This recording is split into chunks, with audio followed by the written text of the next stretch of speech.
আসসালামাইকুম, সবাই কেমন আছেন? এই তো রান্না শুরু করে দিলাম। আজকে থাকবে হচ্ছে গিয়ে পুঁই শাক, চিংড়ি মাছ। এদিকে পায়া রান্না করব, তার জন্য মশলা কষাই নিচ্ছি প্রেশার কুকারে। যে আমার শাক রান্না হয়ে গেছে,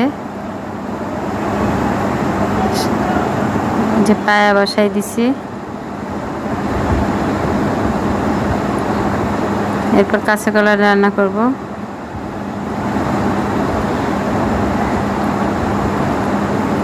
যে আমার পায়া হয়ে গেছে, জিরের গুঁড়ো দিয়ে দিচ্ছি।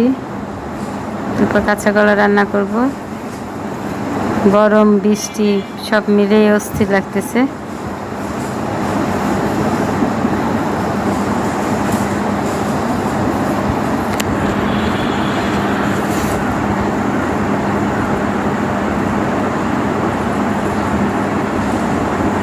আমার কাঁচা কলা হয়ে গেছে, আমার গরুর পায়ে হয়ে গেছে। এখন কাঁচা কলা রান্না করব।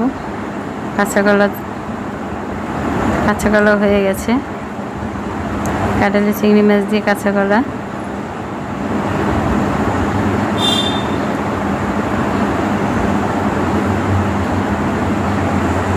সবাই ভালো থাকবেন, সুস্থ থাকবেন। আল্লাহ হাফেজ। আসসালামু আলাইকুম।